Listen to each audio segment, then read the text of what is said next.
Have you ever questioned why the most reserved individual present seems to steer the most attention-hungry, all without uttering a syllable? Why is it that the seemingly agreeable figure who just nods and grins actually holds greater influence than the person barking commands? Real power is almost never broadcast. It is observed and felt. Comprehend this, and they will stand wary of your presence. What they dread does not stem from commotion, but from the alarming truth that you evade their attempts at guessing, dodging their efforts to sway or possess you. Grasp this foremost mental principle. Silence cuts deeper than any sword ever could. When your reactions cease, your intent becomes invisible. They will press for a rationale, a repentance, or an excuse. Give them only your absence. Amid the void, their own motives reflect back. Silence compels confrontation with their innermost fears and drives. Society runs on reactivity, markets, mobs, the pliant. Yet you hold, unmoved. Inaction renders you unconquerable. None are more discomforting than those who resist all forms of governance. Now the next psychological lesson. Consistency exposes weakness. Any predictable trait can be leveraged. They dissect your habits, your triggers. They know what draws your smile or ignites your outrage, what leaves you scrambling for recognition. They'll employ calculated words to sway you, wield accusations to press you into defending yourself. Use silence as bait for confessions. Become enigmatic. Speak sparingly. Express with restraint. Their grip slips. You move like vapor. They cannot capture or define you. The man whose moves are telegraphed is a puppet, his strings visible to all. The inscrutable man elicits caution. They fear provoking a reaction, as they cannot fathom his response. Old Machiavelli recognized the value of dread above affection, when one cannot claim both. Being written off is fatal, and routine is the graveyard of honor. Consider the third premise.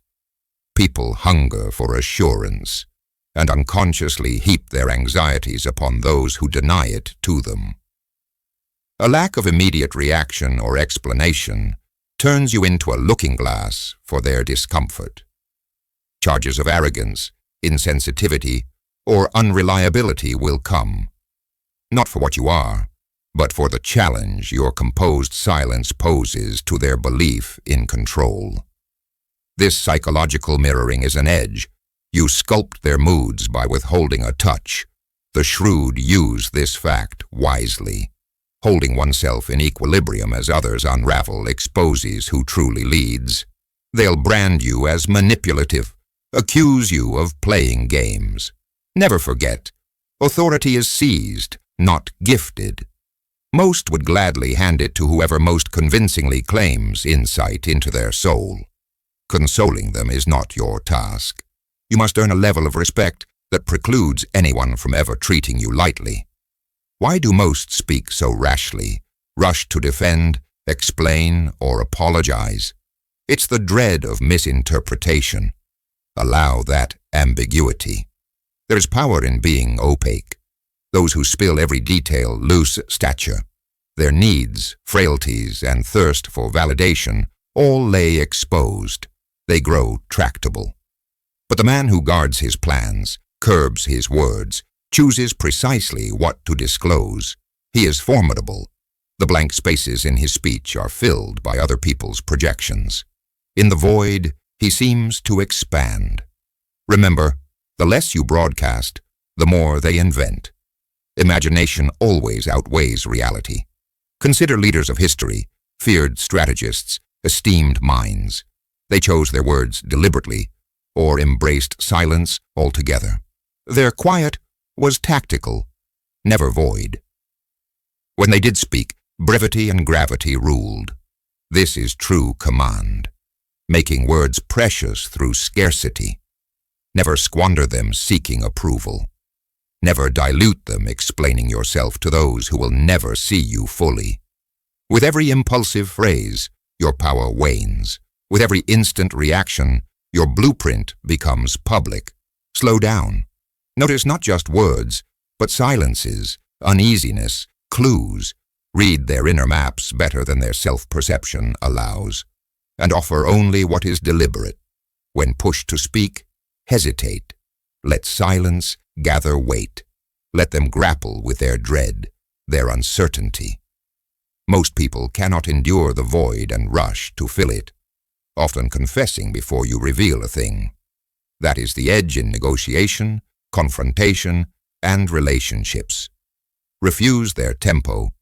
Steady your calm. Guard your energy.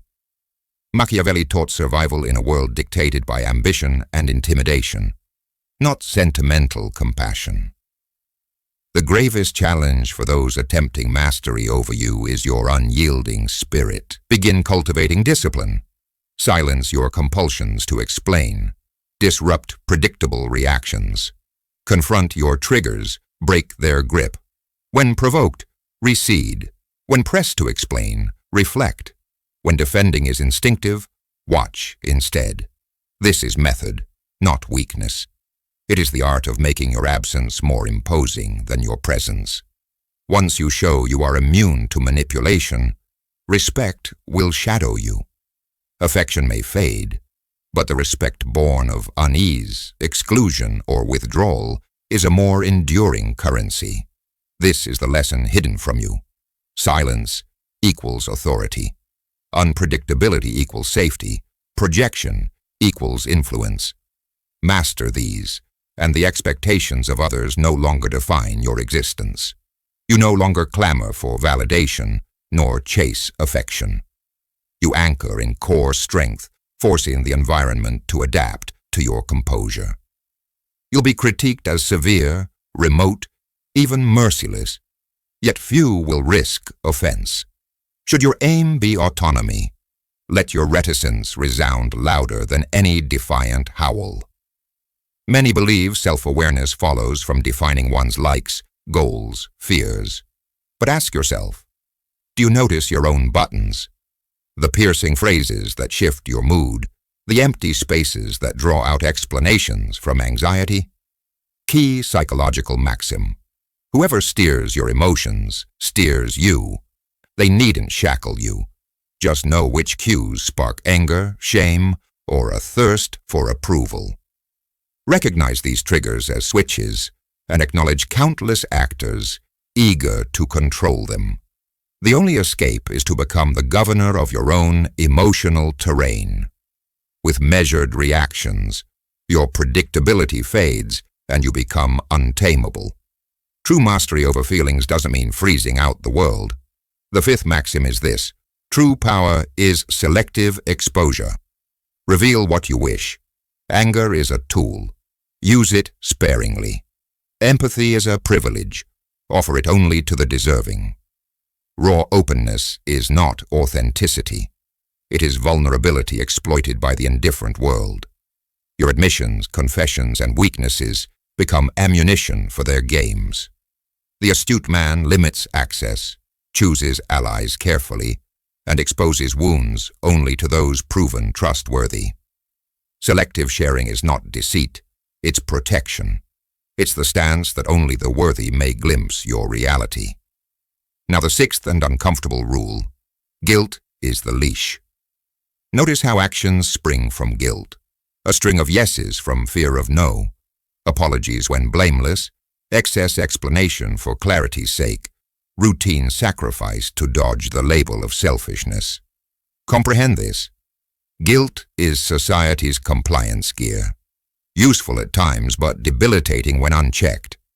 Those who want to steer you need only to sigh, frown, or express disappointment. You'll scramble to resolve discomfort, fulfilling the role assigned against your will. Freedom emerges from tolerating guilt without succumbing.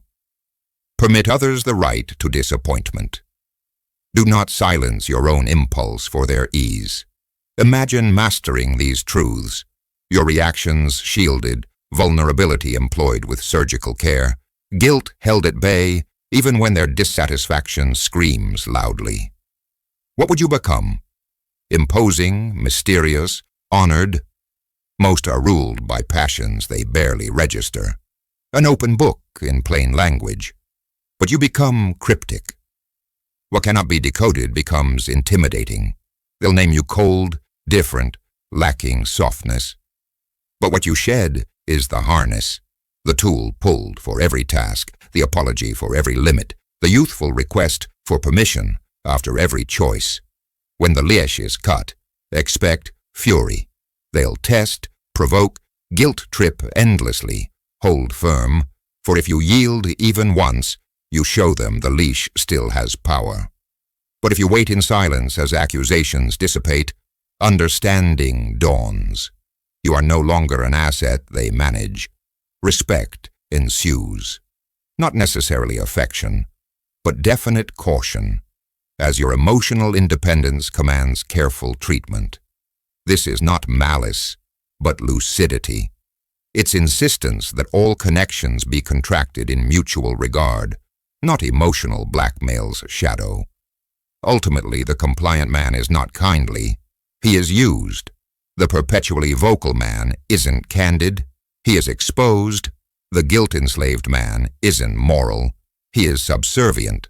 There's no glory in obedience to the unworthy.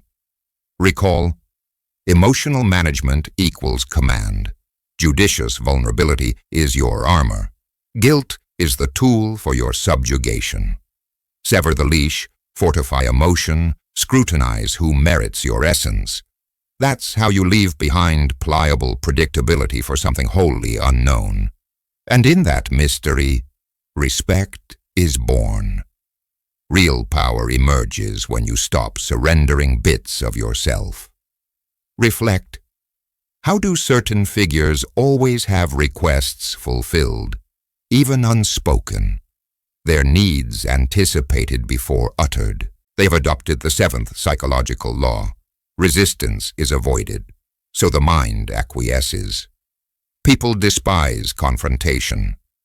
The manipulator curates situations where denial is tougher than agreement.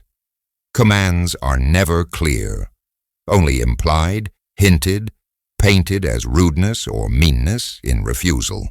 The reluctance to cause discomfort leads you to acquiesce. This isn't goodwill, it's conflict avoidance. Freedom requires tolerating tension, letting no stand untouched, letting others feel their pain unsoftened. The eighth insight. Unnecessary apologies signal your frailty. Consider how often apologies precede any offense, as if merely existing demands remorse. Sorry, but I disagree. Sorry, I can't. These disclaimers undermine your boundaries. The manipulator recognizes guilt before denial and capitalizes, escalating demands because you've telegraphed your guilt and uncertainty. Apology exists as a balm for true harms, not as an opening offer in negotiations. Make refusals simple, clean, and final. The ninth principle is subtle. Praise as a bridle. Flattery isn't genuine admiration. It's the incentive paid to keep you providing. Most crave validation so deeply they barter liberty for it, accelerating efforts for recognition in a one-sided transaction. Set yourself free from this trap. Let commendation pass by without attachment. Accept it lightly without hunger, for dependence transforms you into property. The moment praise becomes necessity, your autonomy vanishes. Most ignore these realities, clinging to beliefs about fairness and sincere approval. But to hold influence, freedom, or esteem, one must abandon wishful myths for factual discernment. If you look honestly, you'll recognize a world eager to use your aversion to conflict, habitual apologies, and need for recognition against you. Your sacrifice will be taken as natural, while your exhaustion will draw accusations of selfishness. Therefore, become different, able to endure others' unease, to hold boundaries without apology, to accept compliments without dependency. Once conflict ceases to intimidate you, others tiptoe cautiously. Once apologies stop, respect flourishes. Once flattery ceases to sway you, you become unyielding. This transformation will not bring popularity, but it will foster deep-seated respect. Even detractors must admit your value, as your emotion cannot be tugged for their benefit. They might resent, label, or criticize, but ignore that. The era needs not compliant spirits, but those who cannot be bent by guilt or flattery. Remember, people comply with what they cannot face. Weakness seeps out in misplaced apologies. Flattery ropes you close. Stand solid through conflict. Revoke apologies for existence. Treat praise as transactional, and you'll shatter their former expectations. That discomfort others feel is proof of your changed nature. The 10th insight is crucial. Those intent on controlling you rely on your blindness to self-worth. They'll never admit your strength, for that knowledge frees you. Instead, expect a dismissal, being told you overreact, are too sensitive, or overambitious. These attacks maintain their comfort and your submission. See this, their prosperity relies on your mediocrity. For those who grasp their own value are costly, rebellious, and risky to exploiters. The 11th principle is similarly tough. Growth triggers backlash. Witness the sudden frost when roles change, when you assert boundaries, deny requests, or reject predictability. You'll meet accusations of selfishness, arrogance, and change, as if personal progress were offensive. Their anger is not a product of harm done, but of outdated expectations left unmet. You expose their entitlement, unmasking dependency.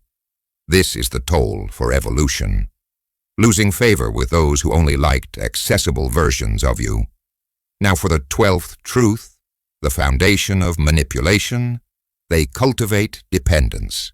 They want your need for their approval higher than theirs for yours. They thrive off dependence, twisting it into power. Their subtle contract stipulates, as long as you're dependent, you are owned. Most sign unwittingly, eager for acceptance. But recognizing these contracts lets you sever chains disguised as gifts. Walk away from bargains that cost liberty. Think hard. Which associations have lasted too long from fear of losing validation? How frequently have boundaries slipped, truth withheld, or priorities swapped for the promise of comfort? These are not inconsequential. 100 little surrenders amount to an existence drained for another's convenience, enabled without force, but through clever guilt. Spotting this pattern stirs justified anger. Use that energy not for retaliation, but for discipline, over actions, words, and reactions. They wait outbursts hoping for collapse, riddled with accusations, instability, or surrender. Offer only unflinching silence and composure, denying them validation,